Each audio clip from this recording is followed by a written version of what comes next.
So I think we're at one of those moments now when the culturally, the tectonic plates are shifting below the surface, that a lot of things that were even beyond debate, that were untouchable, that couldn't be questioned even a year ago, are now being questioned, are now being called to review.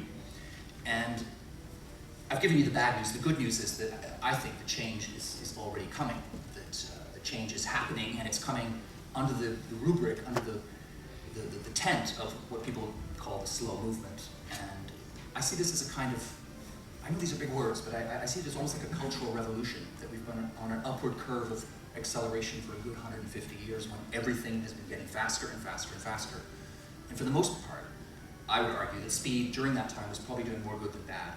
But we've now entered the stage of diminishing returns, where speed is doing us more harm than good, right across the board. And that's why this slow culture quake is growing fast, if you like. And in a way, when we talk about slow with a capital S, we're not talking about, as Paul hinted at earlier, or Helen, we're not talking about doing everything in slow motion, everything at a snail's pace. I can't think of anything worse than swapping the cult of speed for the cult of slowness. There is such a thing as bad slow, you know? And there's a lot of it around. I was coming in on the train to now, just for this evening's event, and there was a signal failure at Vauxhall. Sat there for 20, and you know, that's bad slow. I wasn't even sure if I was going to get here tonight. But there's a sort of new, I think, revolutionary idea, which is that there's such a thing as good slow. You know, good slow is taking the time to do things as well as possible, rather than as fast as possible. It's about quality over quantity.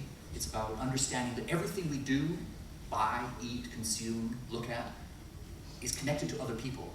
Everything we make and the way we make it is connected to other people, the environment, the world around us. And that everything that is made has a process, has a story behind it.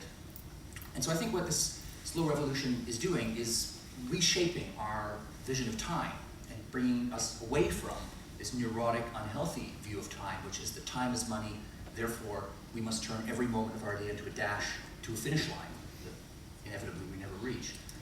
And what you're starting to see now is that this slow creed, if you like, this slow philosophy is gaining ground in every walk of human life. So there are, I'm sure many of you have heard of the slow food movement, that this idea of doing things at the right speed. You know, sometimes fast is good, but sometimes slow is good too. Just exactly what Shelley was saying, that in the process of making, there are times to be, you know, slow, and then bursts of speed. What musicians call the tempo giusto, you know, the correct tempo, the idea that every moment, every act, every person, everything we do has a natural rhythm or pace to it, and the closer we get to that natural tempo or rhythm, the better we will do whatever it is we're doing. And so you take that idea, I mentioned slow food, and it just goes on and on. There are movements for slow cities and slow urbanism, slow medicine, slow sex even, slow education, slow parenting, slow work, even in the workplace, people looking at ways of shifting gears. Yes, you've got to be fast much of the time in the 21st century workplace, but if you're fast all the time, then you're heading for the kind of mess we're in at the moment. So even in the workplace, you see slow technology, slow design, slow manufacturing, slow travel, of course, is huge. And there's even, we're going to be doing a slow travel event Wednesday night as part of this festival, talking about slow travel and what slow means for the way we travel. But ultimately, tonight, I guess we're going to look at the way slow connects with making. And it seems to me that there's an intimate bond between making and craft, in a craft way, craft making, and this slow revolution. The two are two sides of the same coin. And people have been talking about how it doesn't necessarily need to use the word slow, but I think these ideas are percolating through not only the mainstream culture, but also the way people make things.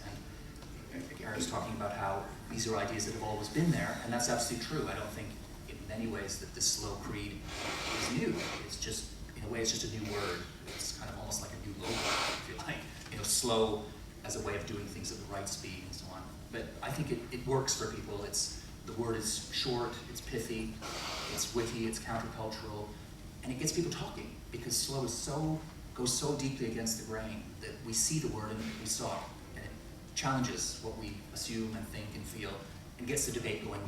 If you could talk a little bit about the way that making makes you feel connected. Yeah, there's two things we said. When you actually see really beautiful paper with really beautiful ink sitting on the surface of it, and you get up close and physical with this physical object, you realise this isn't a thing in a book, this isn't a printed thing, this isn't something on TV or behind a glass screen or whatever. It's not something you can see out the window of your car. You know, it's about feeling, these things are objects. Everything is an object, and that's what we don't get enough of in our. There's a really interesting point there about your experience of this made object, and I mean, is that something that only craftspeople experience when they encounter a made object, or is it something that we all sense when we encounter something like that? If you don't experience it, you don't know about it. So I think anybody's reaction to something beautifully, printed rather than knocked out, would be that it was a nice object. They would get it and they would think, oh, wasn't that lovely? Isn't that a nice card? If it was beautifully printed on really nice paper. And everybody would think that. But the trouble is that we're completely surrounded. I can't afford handmade clothes. And we're completely, so everything touching our bodies is not, absolutely the best that it could possibly be. So we're all a little bit dulled down by it. That's all it is. And I think, obviously, if you're a craftsperson, you're sort of getting a bit more close to things. But I think it's a totally human.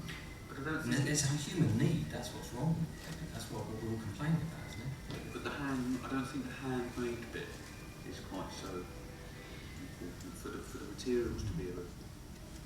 It's a kind of it's a word that's often put in, kind of thrown into the sort of craft thing, why things might have a higher value that they've been handmade. But if it's inappropriate for it to be handmade, there's no reason for a shirt to be hand stitched when a sewing machine will do that stitching for you. But then the kind of resources can go into a better quality of fabric, or more timeful and more considered decisions about how the patterns are cut to fit you better. No, I think if you see something hand stitched, it looks a lot better.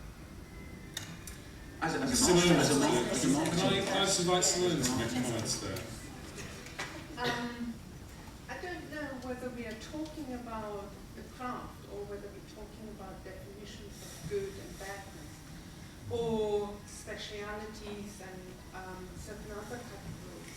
And I wonder if I would ask the 14-year-old one to tell me something about their sneakers, their mobile phone, their rucksack, or whatever, they would go on like you guys would go on to write the craft.